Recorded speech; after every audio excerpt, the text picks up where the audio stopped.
Si el Uruguay va a avanzar hacia una política, una sociedad de conocimiento, con un país integrado, educado, que respeta el medio ambiente, que da oportunidades a los jóvenes, donde uno tiene capacidad de crecimiento casi ilimitada, desde la inteligencia, la conectividad, veo al presidente de Antel acá, todo eso lo tenemos.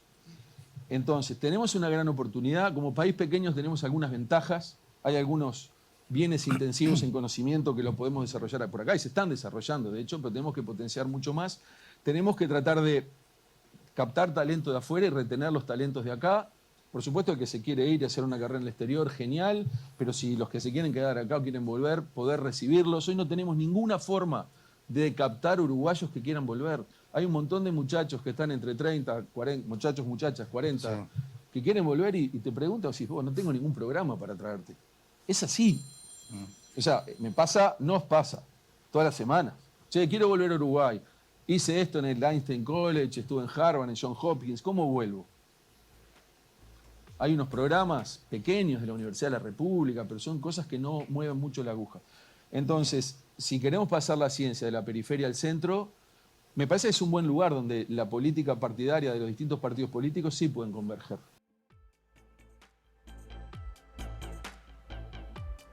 No hay país que pueda lograr un desarrollo en serio sin dar un respaldo importante a la ciencia. Hablamos de respaldo en un sentido muy amplio, no solamente desde lo presupuestal. Comprender que la ciencia es patrimonio también a futuro. Es decir, conocer, entender, apropiarnos del conocimiento y de sus beneficios. Disfrutarlo. Como dijo Rafael Radi en esta actividad organizada por el semanario Búsqueda, las buenas decisiones que tome el gobierno de turno, vinculadas a fortalecer la producción de conocimiento, tardan décadas en mostrar resultados. Pero no hay otra alternativa si lo que se quiere es un país mejor para cada persona que lo habita. Hoy, como cada semana, hablaremos en Sobre Ciencia de varias dimensiones del conocimiento, todas diferentes. Ciencia en lo cotidiano, investigación básica, ciencia aplicada y preservación de nuestros patrimonios naturales. Queda hecha la invitación para acompañarnos durante la siguiente hora, que comienza con este repaso a las noticias científicas más importantes de aquí y del mundo.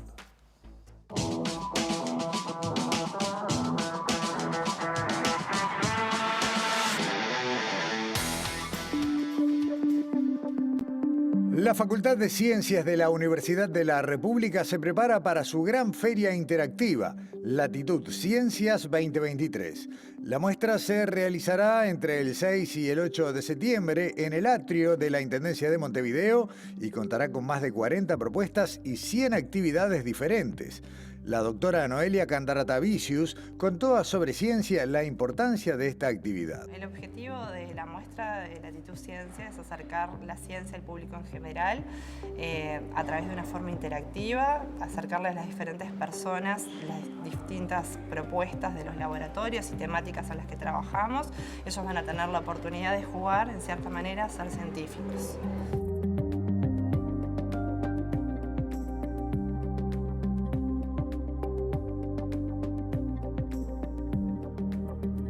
Tenemos propuestas que van desde visibilizar virus, bacterias, para poder acercarse a cuestiones que tienen que ver con la inmunidad y conocer cómo se armaron los kits de diagnóstico del COVID.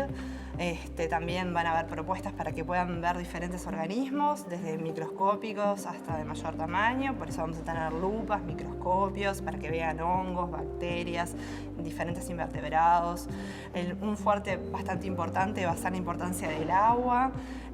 Por ejemplo, vamos a presentar la importancia del suelo para filtrar la calidad de las aguas subterráneas, cómo se forman las cuencas. Los niños van a poder interactuar con una especie de caja negra y jugar cómo se van formando las cuencas. También tenemos propuestas de matemática y de física, un puzzle infinito, un generador de tornados, varias cosas en las que van a poder experimentar fenómenos que no son tan conocidos, pero que se vuelven mucho más tangibles para la gente con la propuesta más dinámica. Latitud Ciencias 2023, del 6 al 8 de septiembre, de 10 a 18:30 horas, en el atrio de la Intendencia de Montevideo, con entrada libre y gratuita. El miércoles 16 de agosto se realizará el seminario Políticas de Ciencia, Tecnología e Innovación en Uruguay. Opinan quienes investigan, convocado por la Universidad de la República y la agrupación Investiga.ui. El objetivo del seminario es presentar y discutir los resultados de la encuesta Consulta Investigan, realizada en 2022, para facilitar la reflexión y el debate informado sobre políticas con la Comunidad Nacional de Ciencia, Tecnología e Innovación.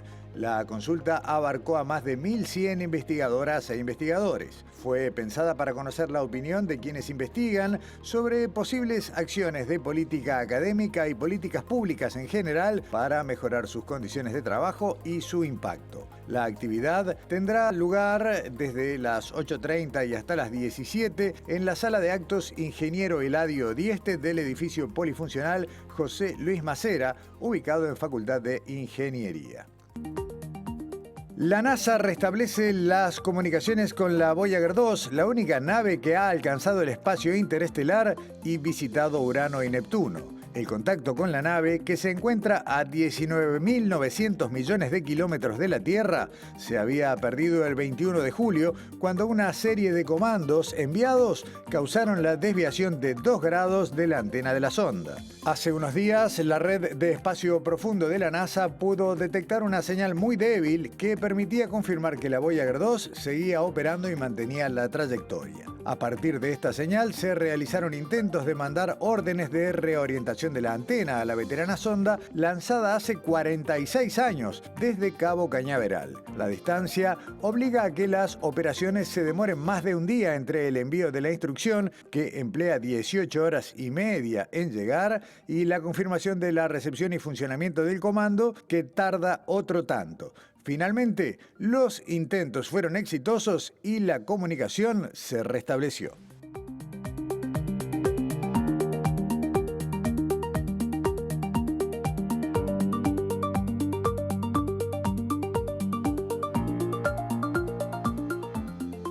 Vamos a compartir ahora una visita que hicimos al Laboratorio de Energías Renovables, ubicado en el Instituto Polo Tecnológico de Pando, que depende básicamente de Facultad de Química.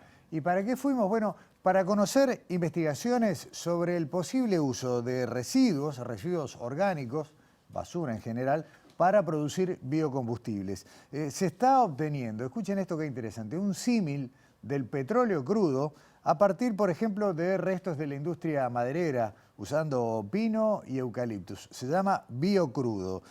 Carmina Reyes es quien nos lo va a explicar. Se utiliza allí en este instituto un reactor experimental, se aplica en condiciones especiales de presión y de temperatura, y esto es lo que sucede, nos lo cuenta Carmina Reyes.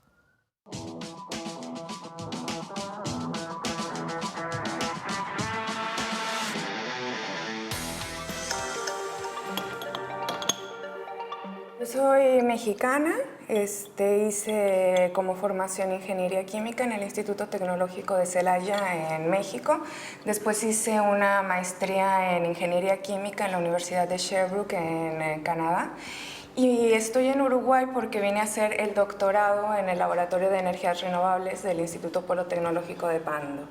Vine por el tema de investigación que me era de interés, contacté con el profesor Néstor Tancredi, que me aceptó hacer un doctorado con él, y por eso estoy acá. Yo trabajé con el pino y con eucalipto para producir un biocombustible líquido que se conoce como biocrudo. Y de ahí continuamos con la línea de investigación de procesos hidrotérmicos, variando las condiciones, variamos los productos que obtenemos y tiene diferentes nombres. Eso era licuefacción hidrotérmica porque buscábamos un combustible líquido parecido al crudo del petróleo, pero también trabajamos con carbonización hidrotérmica, donde buscamos producir un combustible sólido parecido al lignito, también para utilizarlo como fuente de energía o también como un material de mayor valor agregado. También el biocrudo, al tener muchas moléculas de interés comercial, puede ser utilizado como reactivo químico. Entonces estamos trabajando tanto desde un punto de vista de biocombustibles como de insumos y valorización de los residuos con estos procesos. Lo que se hace es calentar la biomasa en un ambiente rico en agua hasta llevarla a unas condiciones que se conocen como punto crítico del agua. Nosotros trabajamos cerca del punto crítico del agua, esto quiere decir a temperaturas de 270, dependiendo del producto que queramos obtener y de la biomasa con la que estemos trabajando, es la temperatura, pero en rangos de 200 grados a 350, alrededor de esos grados, y utilizamos la presión de vapor que genera el agua. Entonces, ahí en ese punto las propiedades del agua cambian considerablemente. Por ejemplo, se vuelve un compuesto no polar y eso ayuda a que interactúe mejor con la biomasa, empieza a hidrolizar la biomasa, se empiezan a degradar los componentes de la biomasa, a fraccionarse y después a reorganizarse para obtener los productos de interés. Y además de los residuos que mencionábamos recién de la industria forestal, miren esto que interesante, se usan residuos domiciliarios y también comerciales.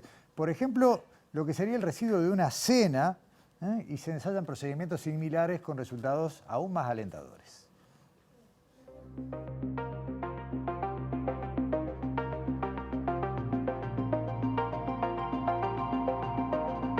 Y hemos valorizado también, como les comentaba, los residuos sólidos municipales, que son una problemática también a nivel global. Eso por un lado, al utilizarlo como fuente energética evitamos utilizar más residuos fósiles que contribuyan al calentamiento global, pero por otro lado también disminuimos la emisión de gases de efecto invernadero, porque si estos residuos no son utilizados por la misma degradación microbiológica, producen metano, que es mucho más contaminante que el CO2. La fracción orgánica de los residuos sólidos municipales está comprendido por los restos de comida, por ejemplo, las servilletas que utilizamos que no pueden ser recicladas porque están sucias, el cartón que también no puede ser reciclado porque está sucia, y en general todos los restos de comida o de poda que pueda haber y que puedan llegar a un relleno sanitario. O sea, descartaríamos la parte de vidrio, de plásticos, metales, eso no incluiría.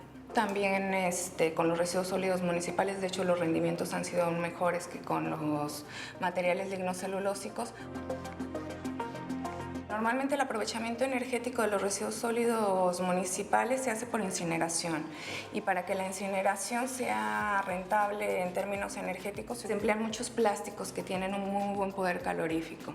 Entonces no toda la energía que se está produciendo realmente es CO2 neutra, porque eso viene de derivados del petróleo. En cambio, con estos procesos se espera que toda la energía que se pueda producir, como viene solamente de la fracción orgánica, sea CO2 neutra.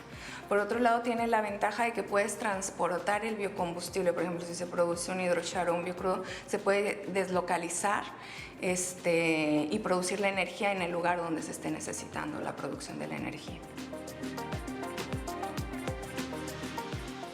Y dependiendo del tratamiento que se aplique en el reactor, se pueden obtener estos productos de los que hablaba Carmina, tanto sean sólidos como el biochar que mencionaba recién, o líquidos, que sería el caso del biocrudo. Vemos la última parte del informe y sobre todo vemos en qué consisten estos resultados.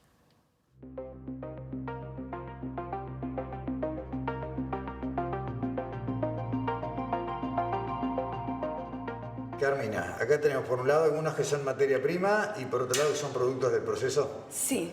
¿Qué tenemos?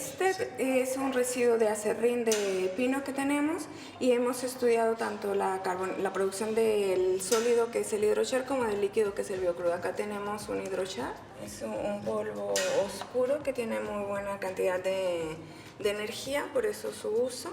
Y aquí tenemos un biocrudo que lo pueden ver por acá.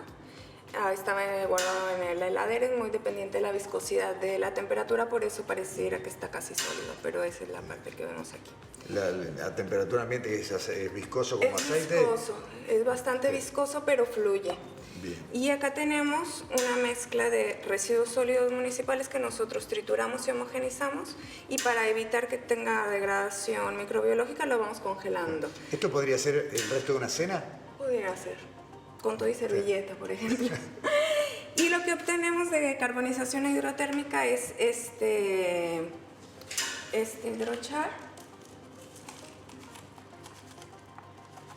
de los residuos sólidos municipales y obtenemos una muy buena cantidad de biocrudo de este material. ¿Este hidrochar con relación a este, tienen propiedades diferentes o se comportan similares? Pudieran tener cantidades de energía diferentes según las condiciones en las que la hayamos preparado, sí. Pero digamos, estas dos materias primas pueden terminar en resultados parecidos. Sí, sí, sí. Se pudiera obtener, digamos, un material sólido con buen poder calorífico.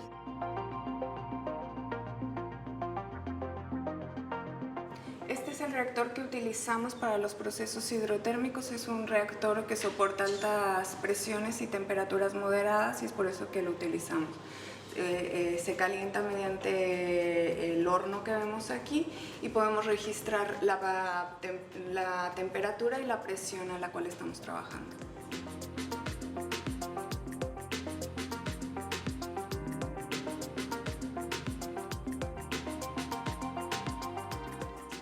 Bueno, hasta acá este informe de una línea de investigación, o en realidad más de una, que nos muestra hasta qué punto vale la pena invertir en investigación. Si podemos transformar basura, residuos, materiales que son contaminantes en un producto energético, vaya si vale la pena seguir ese rumbo. Hacemos una pausa. A la vuelta aquí en Sobre Ciencia nos vamos a la peluquería, pero también vamos a hablar de los problemas de la tenencia irresponsable de mascotas.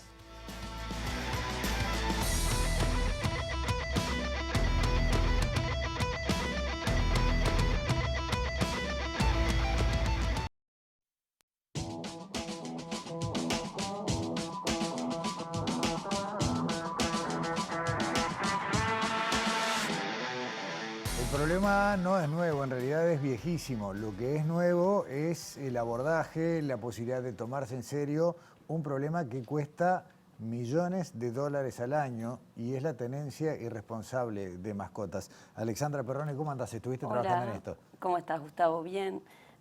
Bueno, justamente el tema de la tenencia no responsable de animales es un problema muy importante y trae muchos perjuicios a la salud humana, la salud animal y también genera gastos al Estado, ¿no? O sea, al Estado y a la gente. Y claro, exactamente. Bueno, nosotros estuvimos en Facultad de Veterinaria, hablamos con el doctor Javier Román. Él es médico veterinario, trabaja en la parte de Administración y Economía, que depende del Departamento de Ciencias Sociales de la Facultad de Veterinaria. Y él nos contaba justamente, bueno, que hay efectos o sea, ellos hicieron una consultoría para la comisión, para la COTRIBA, la Comisión de Tenencia Responsable y Bienestar Animal. Lo hicieron antes de la pandemia, pero lo van actualizando año a año. Y él nos hablaba de los efectos directos e indirectos de la tenencia no responsable de animales, en este caso de perros. Bien. Y vamos a ver en la placa número 1 cuáles son estos. Bueno, son las lesiones por mordedura y los siniestros de tránsito por animales sueltos, las lesiones de animales de producción y los costos de funcionamiento de los refugios de animales, que es todo un tema, porque los refugios de animales necesitan medicación, necesitan un espacio, lugar, exacto, gente un que espacio, esté medicación veterinaria, alimentos claro. y bueno, justamente es todo un problema. Y vamos a ver en la primera parte del informe, porque le preguntamos al doctor Javier Román, le preguntamos qué es, cómo se define una tenencia responsable de animales, ¿no? Y cómo vamos como sociedad a este concepto que se maneja mucho últimamente de una salud que justamente busca el equilibrio y la convivencia del ser humano con las especies animales y con el ambiente. El ambiente, exactamente. Así que nos cuenta esto en la primera parte del informe.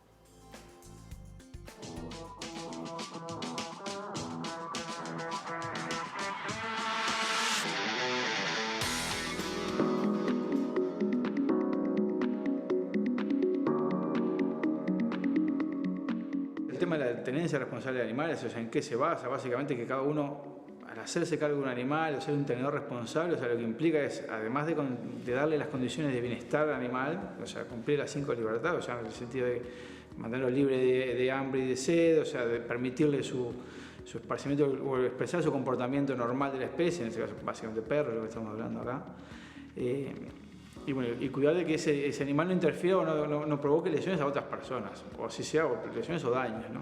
Entonces, parte de lo que implica esa tenencia responsable es que una vez que si yo tengo ese animal, me tengo que hacer cargo de ese animal durante toda la vida.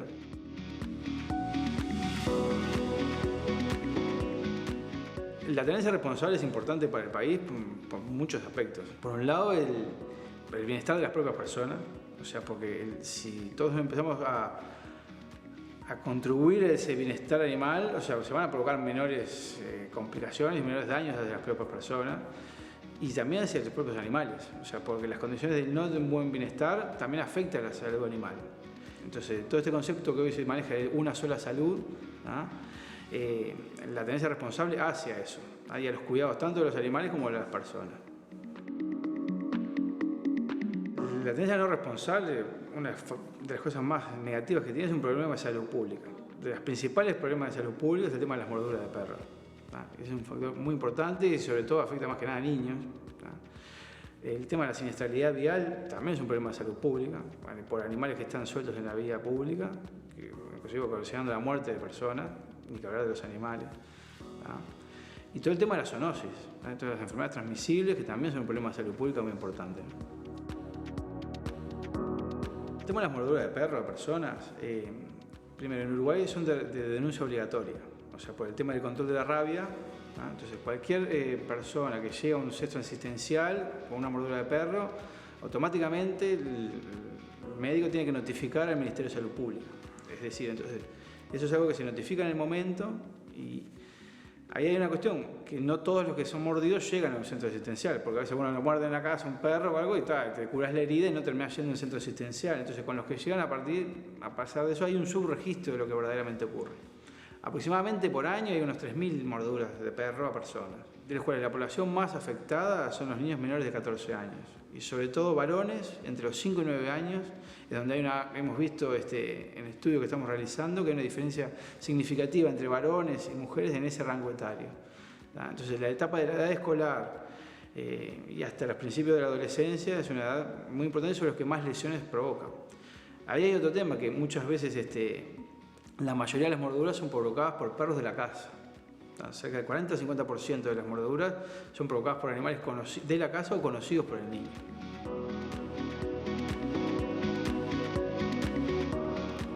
Algunos datos que ya está bueno y van apareciendo, que la mayoría de los agredidos tienen menos de 14 años, que son en su mayoría varones, y que casi la mitad de las agresiones son por perros que el agredido conoce, ya sea por su casa o por estar en su casa o ser propiedad de un conocido. Sí, bueno, eso lo vamos a ver en la segunda parte del informe. Él habla mucho de esta nueva forma de vincularse con los animales que tiene el ser humano, que ha cambiado en los últimos 20 años, 30 años, ¿no?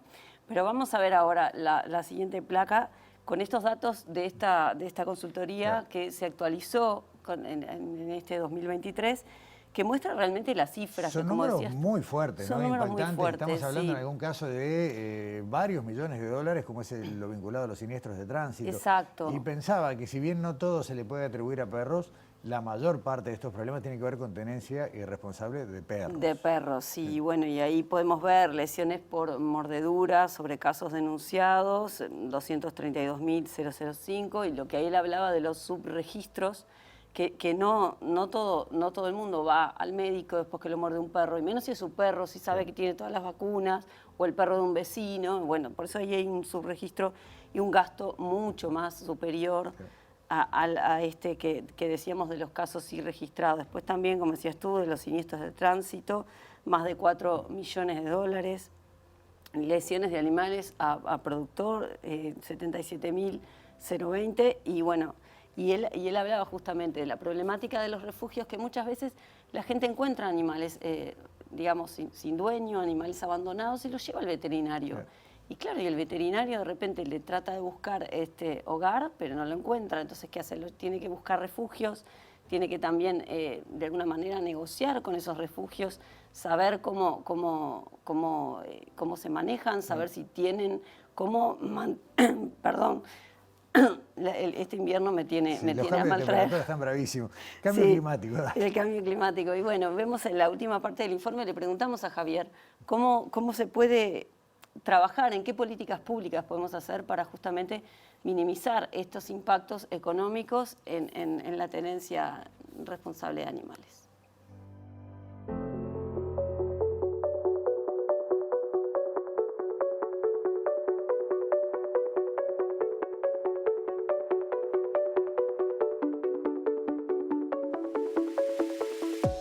La política pública acá, en el sentido de minimizar los efectos negativos de esta tenencia no responsable, básicamente pasa, para mí, el tema central y que se ha estudiado bastante en otros países, por un tema educativo.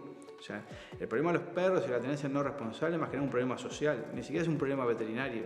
O sea, porque que la gente suelte o no suelte el perro o algo, uno como veterinario puede asesorar, que creo que es el rol que tenemos como veterinarios, pero en esto pueden entrar los veterinarios, los médicos, o sea, pediatras, todos podemos asesorar sobre lo que significa la tenencia de un animal en casa. Pero la política pública tiene que ser una educación general, a nivel de las escuelas, a nivel de la población en general, y también un poco que haya un castigo ante los eventos de la gente que no lo hace. Andas con el perro suelto y nadie pasa nada, entonces bueno, hay que empezar a eso, controlarlo y realmente controlarlo. Pero para eso también se requiere una inversión pública. Que bueno, como país tenemos que estar dispuestos, si vamos a hacer una inversión pública en controlar las poblaciones de perros o de gatos, que capaz que esa inversión no se destina a otros lados, pero se destina a esto. Es una discusión que como país hay que darlo, pero cualquier política pública para solucionar esto hay que invertir plata. Si no, va a ser imposible, plata a través de recursos, pero si no va a ser difícil poder cambiar. Así como hay un cambio cultural en la forma de relacionarnos, sobre todo con los perros, pero con los gatos, o sea, hay un mayor vínculo humano-animal. La gente se relaciona de otra forma que antes. Hace 30, 40 años el perro prácticamente era de guardia, estaba atado en el fondo y hoy duerme arriba de la cama. Uno de los principales problemas que hay en ese cambio en el vínculo es la humanización de los animales. Que eso un poco también termina siendo contraproducente para ese vínculo y contraproducente para el propio animal. Lo otro que hicimos, bueno, ahora actualizamos los valores de la consultoría esa que hicimos y entre todos los gastos, entre lo que sería siniestralidad vial, lesiones por mordedura, ataques de perros bovinos y el tema de los costos de los refugios, estaría en el país en el entorno de los 7 millones y poco de dólares al año de costos por todos estos defectos. Lo importante de todo esto es que en realidad es real que el vínculo entre las personas con los animales ha cambiado y ha mejorado. Algunas cosas son para mejor y otras son para peor. Pero como sociedad tenemos que ver si, bueno, para que sea un vínculo saludable, aportar de todos para construir un mejor relacionamiento con los animales y que evitar que pasen estas cosas.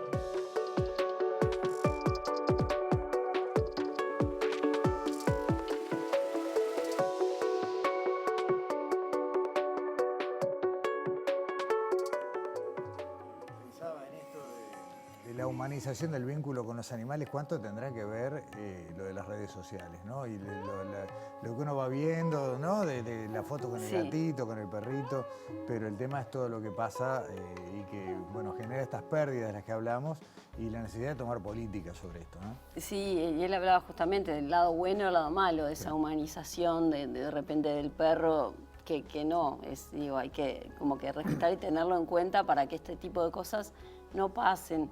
Y bueno, también para cerrar, te cuento que Javier es delegado del Instituto Nacional de Bienestar Animal por la Sociedad de Medicina Veterinaria y bueno, nos contó que están ahora trabajando actualmente en lo que va a ser la creación de un INVA para cada departamento. Excelente. Alexandra, muchas gracias y que te mejores esa garganta que te tiene a mal traer.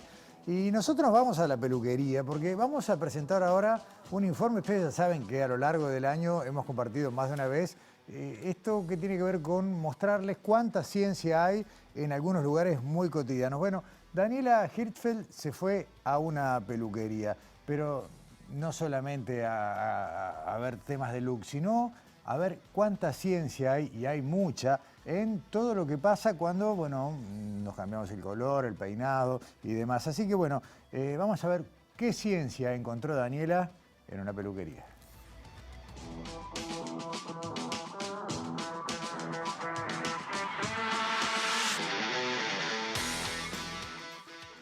La moda nos lleva a laciarnos el pelo, a hacernos la permanente, a pintarnos las uñas de determinada manera, a teñirnos para taparnos las canas. Pero detrás de la moda está la química.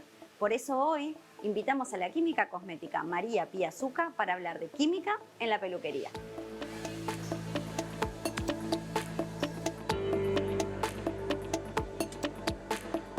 La química la encontramos en todos lados, cuando fabricamos medicamentos, cuando cocinamos, pero en una peluquería todo es química. Química y la magia del peluquero.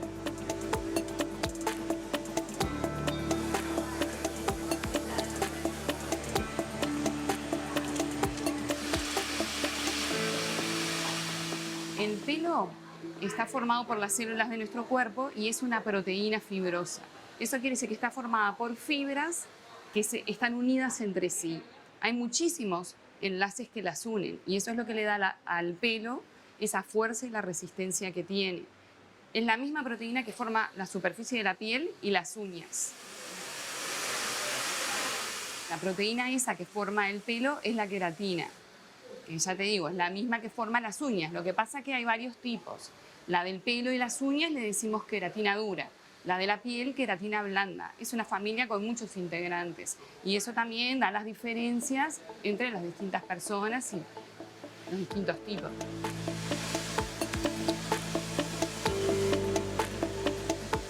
Vos imagínate una escalera, ¿no? Los travesaños son las fibras de queratina y los escalones son esas uniones que las unen, los puentes. Si están todas alineaditas tenemos el pelo lacio.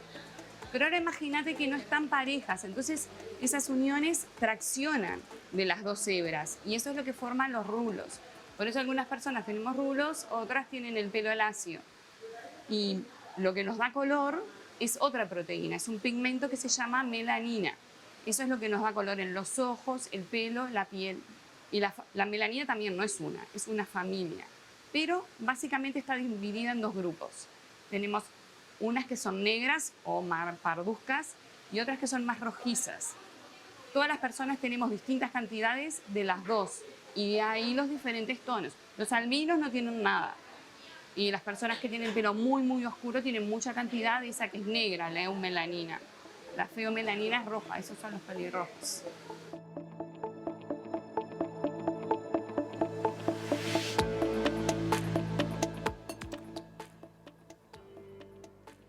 María Pía Zucca ya nos habló de la biología del pelo, de cuáles son las sustancias que lo conforman, pero ahora nos va a contar sobre los procesos químicos que experimenta el pelo en la peluquería. Y si me perdona, lo leo porque no me lo sé, ¿eh? Laciado, rizado, brushing, cuánta cosa más. ¿Qué tienen de ciencia?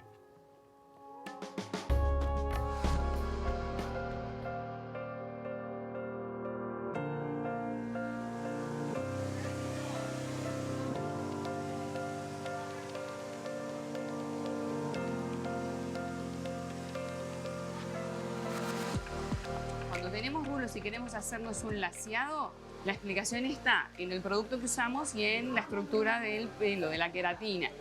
Usamos, primero que nada, un producto que tiene que hacer más poroso al pelo, abrirlo, porque tenemos en el medio de la fibra capilar la médula, después un córtex y por afuera la cutícula. La cutícula es como si fueran escamas de pescado o tejas. Están muy juntitas uno con la otra. ¿Para qué? Para protegerlo y que nada penetre. Cuando nos queremos hacer un laciado, queremos abrir esas escamas y dejar que penetre el producto.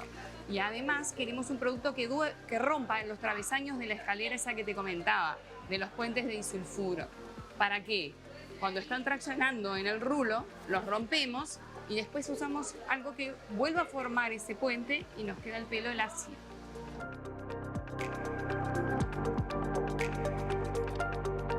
Cuando nos queremos hacer la permanente es exactamente el mismo proceso, pero rompemos los enlaces de disulfuro, pero el pelo lo tenemos enrollado. O sea, lo estamos forzando a adoptar la forma que queremos que tenga al final.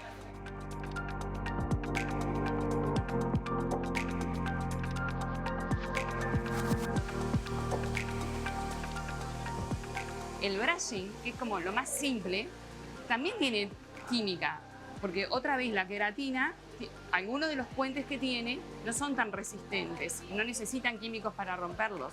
Los puedes romper con agua. Te lavas el pelo, ya hay un cambio químico en él, con sales. Entonces, cuando tú lo mojas y le haces el brushing, estás forzando a que las uniones se vuelvan a unir de una manera que es la que tú estás buscando, o liso o rulo con la rulera, y aunque es re sencillo, también es química.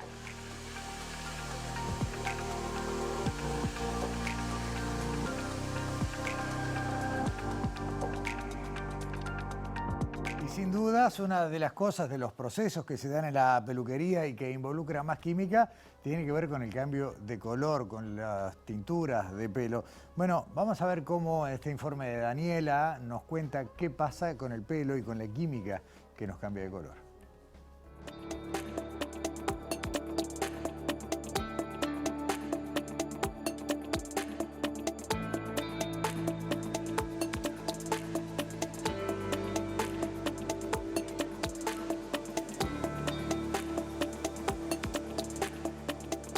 Cuando nos teñimos pasan muchas cosas, ahí pasa de todo.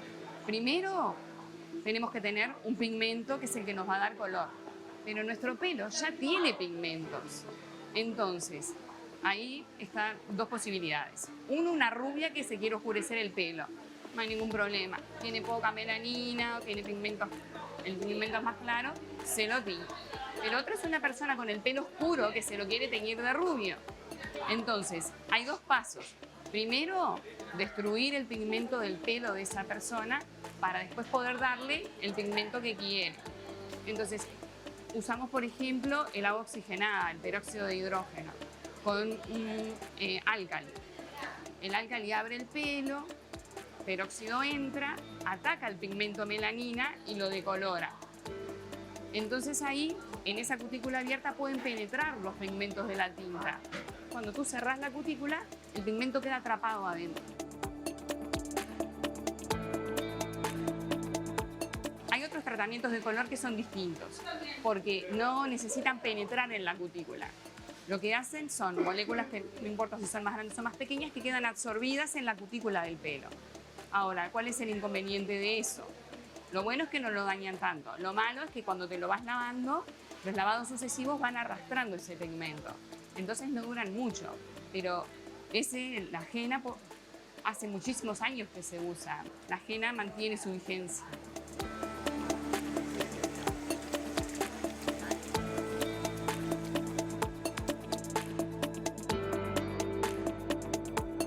Y no todo es pelo en la peluquería, porque además, en la última parte del informe, nos metemos, o Daniela se metió con las uñas. Vamos a conocer qué pasa con la química de nuestras uñas, sobre todo, bueno, en estos arreglos, ¿no? Pintura y tanta cosa que se hace ahora. Lo vemos.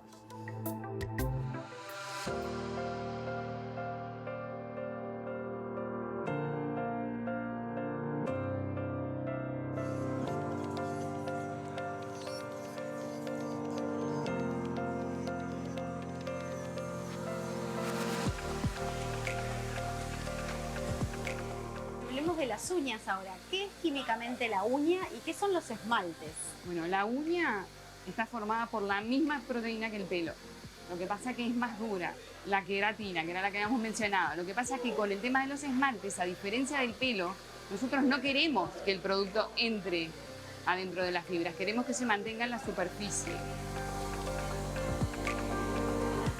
¿Cómo se hacen los esmaltes? Se hacen con polímeros. Ahora, eso puede ser de ningún color. Si nosotros queremos que tenga color, aquí tenemos montones, lo que usamos es pigmentos, igual que las tintas de pelo. Son todos diferentes compuestos. Se le agregan al esmalte como pequeñas partículas en suspensión y cuando te lo pones y se forma ese polímero, el pigmento queda atrapado ahí.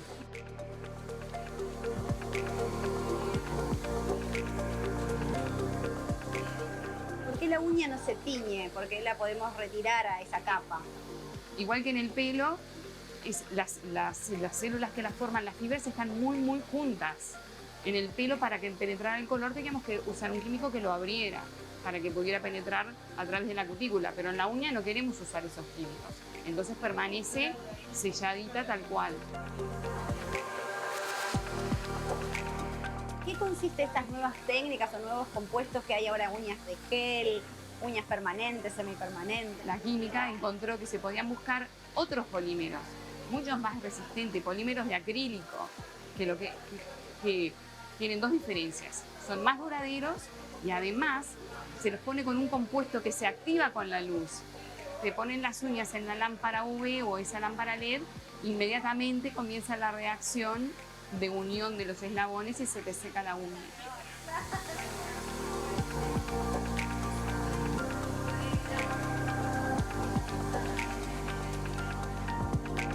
Bueno, hasta acá este informe que realmente nos contó un montón de cosas muy entretenidas sobre toda la química que hay en una peluquería. El agradecimiento para toda la gente de la Peluquería Azul en el centro que aguantó toda una jornada de rodaje sobre ciencia con la mejor de las ondas. Pausa y a la vuelta nos vamos a las áreas protegidas de nuestro país, su importancia y lo que se va a hablar de ellas en las próximas jornadas.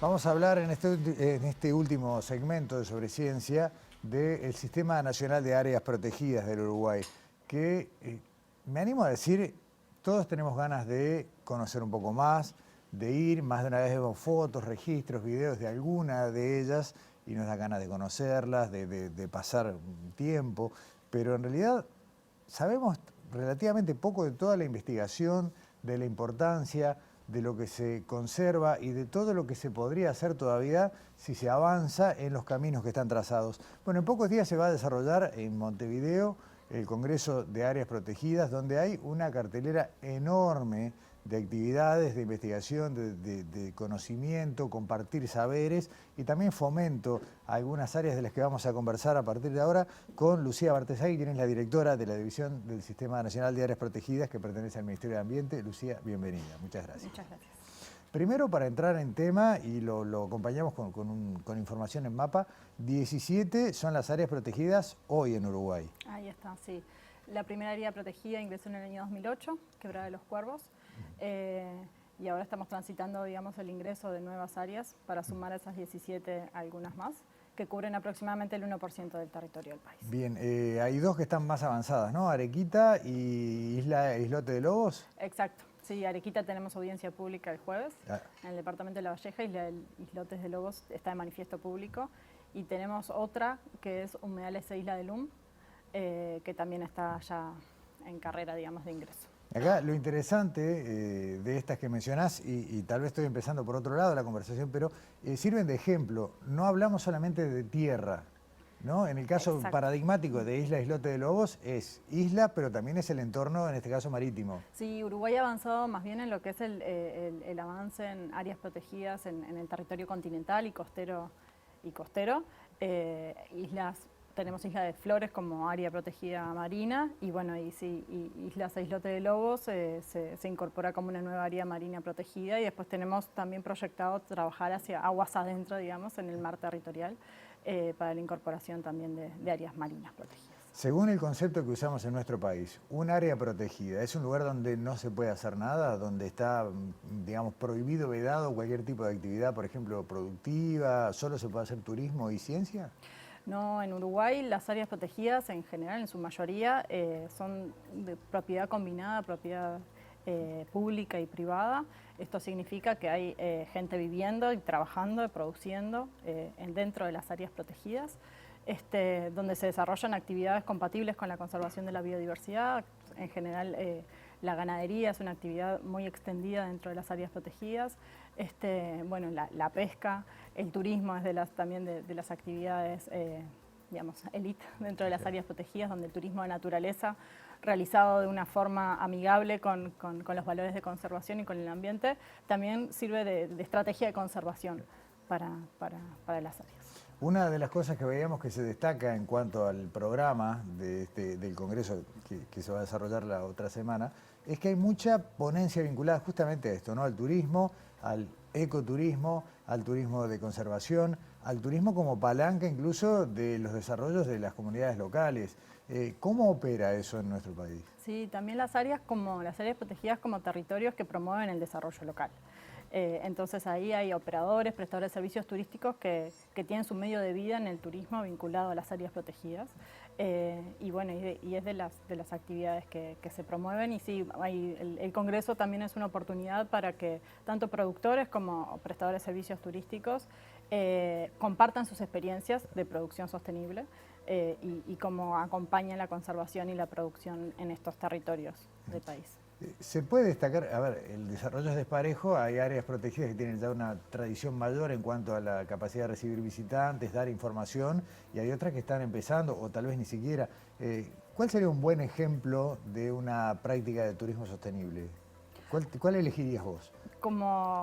Bueno, cada área protegida tiene sus particularidades. Digamos, podemos citar a Cabo Polonio como área de turismo más bien masivo, con mucho vínculo al turismo de sol y playa, pero después hay áreas más hacia el territorio adentro, digamos, que claro, las áreas costeras se llevan mucho de los visitantes, ¿no? De los grandes números de visitantes del Sistema Nacional de Áreas Protegidas, pero hay áreas protegidas, áreas tierra adentro, en territorios, por decirlo de alguna forma, más remotos del país, donde el turismo es más vinculado, un vínculo mucho más fuerte con la naturaleza. Bueno, Quebrada de los Cuervos, la primera área ingresada es uno de ellos. Estero de Farrapos, isla del río Uruguay, sobre el río Uruguay, en el departamento de Río Negro, también está teniendo un incremento en lo que es visitantes, también vinculado al río, ¿no? Que un turismo creciente también vinculado al río. Bueno, las Quebradas del Norte, tenemos Valle del Lunarejo.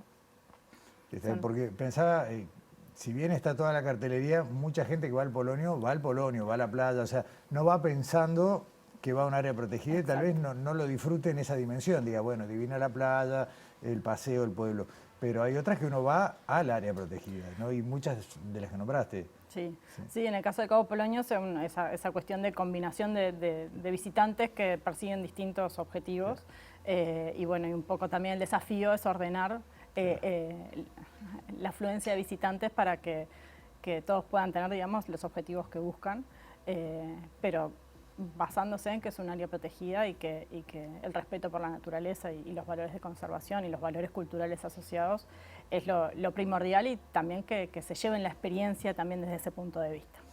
Una de las funciones básicas de un área protegida es la de facilitar la conservación de determinadas especies, sobre todo aquellas que están amenazadas. Pero, mira, voy a ir por el otro lado. Hay problemas en algunas áreas protegidas de especies invasoras.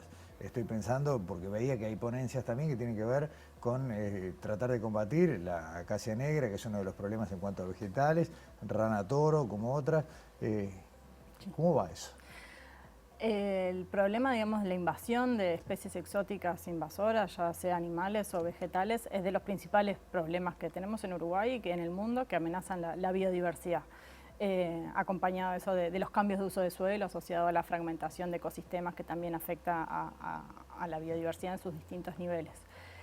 Con el abordaje hacia estrategias de erradicación de especies exóticas invasoras, estamos trabajando en distintas áreas desde el sistema, pero también hay mucha investigación, hay investigadores que han desarrollado líneas, bueno, a nivel de estrategias, de poder también mapear, saber cuáles son las zonas más con mayor invasión o potencial de invasión de acuerdo a las características ambientales. Y sí hay varias ponencias en el Congreso para abordar el tema, que es súper relevante porque es uno de los principales desafíos que tenemos. No las actividades humanas, sino ya el avance de las especies sobre los ecosistemas, que terminan sustituyendo los ecosistemas naturales. Obviamente que para poder abarcar de una manera, digamos, integral, haría falta siempre, para todo hace falta siempre más gente, más recursos y demás. Pero en cuanto a una mirada integral de todo el sistema, ¿se puede decir que hoy se le puede dar una contención adecuada a todas las tareas, ¿no? Contener, vos decías, bueno, que no haya humanos que hacen mal uso del área, el conocimiento, seguimiento de las especies, la preservación. ¿Estamos más o menos bien? A ver, el tema de recursos, necesitamos más recursos humanos principalmente en territorio y también para todo lo que es sostener las actividades de territorio, que también está todo el trabajo técnico que hay por detrás bueno, el trabajo de campo, los guardaparques digamos, como protagonistas de la conservación en áreas protegidas, no son suficientes, se requieren más, digamos, de estas 17 áreas. Hay unos 40 guardaparques que están habilitados en el Cuerpo Nacional de Guardaparques. Es necesario crecer en recursos humanos a nivel de área y también de recursos técnicos que puedan apoyar la gestión de las áreas. Claro. Estaba pensando un caso básico, de ejemplo, de la utilidad de tener gente en territorio. Bueno, en un área protegida, la de Laguna Garzón, fue que se detectó a principio de año la presencia de la gripe aviar, ¿no? Por dar un ejemplo de por qué hace falta gente, y no solamente porque sea un lugar lindo que hay que cuidar. Es un excelente ejemplo porque se detectó y se pudo contener gracias al trabajo de los guardaparques que pudieron, digamos, acotar lo que era el crecimiento de la enfermedad hacia las poblaciones vecinas. Digamos, en Laguna de Rocha, súper cerca, no se llegó a registrar gripe aviar y todos esperábamos que fuera el siguiente foco. Claro.